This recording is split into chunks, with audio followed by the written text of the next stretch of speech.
Welcome everybody. This is tutorial 3 from the course Process Design.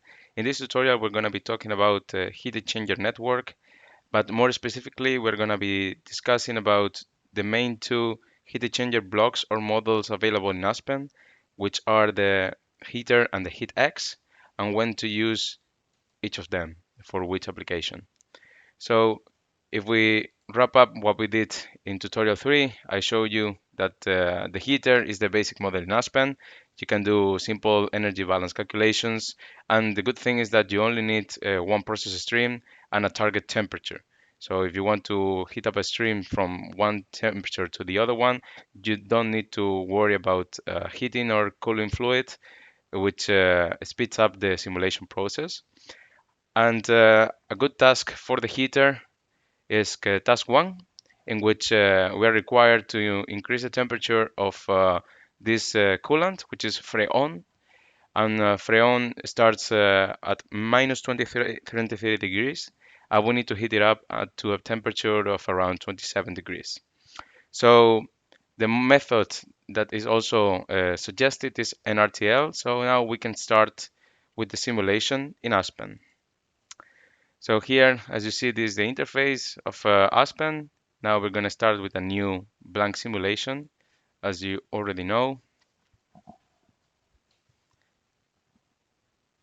And in the component IDs, in the first tab to input data, we're going to input R12, which is the ID for Freon, which is going to be the compound we're going to use now. In the method, as it was previously reported, we're going to be using NRTL. And now we run the simulation. In principle, there's only one component. No errors are in this period. So now we can start with the simulation environment. And in this one, we are gonna start with a feed string, which is gonna be R12 in. This string is gonna be connected to the heater block. Yes. And in the outlet string is gonna be R12 out. And now we need to input the specifications. It started at minus 23 degrees. The pressure was 8 bars and the flow rate was 12,000 kilograms per hour. So this is Freon, so the mole frac is 1 because it's a single component. And now the input and the feed string is already okay. So now the heater, as you see, we can only have to specify temperature or pressure. So in this way, we know that we don't want any pressure drop for the time being. So the pressure drop is going to be 0. And the temperature is going to be the target temperature of the heating service, which is going to be 27, as expressed in the slide. And that's it. We don't need anything else to input.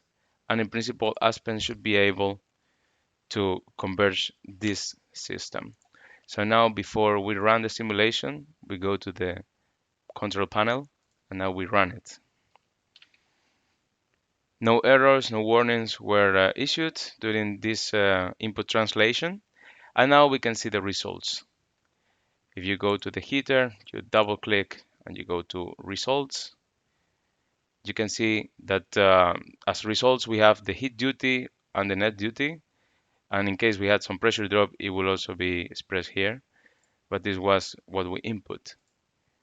And here you can see the result in kilowatts, which is 180 kilowatts. And with that, we know how much duty we need to provide to the system to achieve that target temperature. So this was task 1. And now we're going to proceed with task 2. Thank you, and we'll see you next time.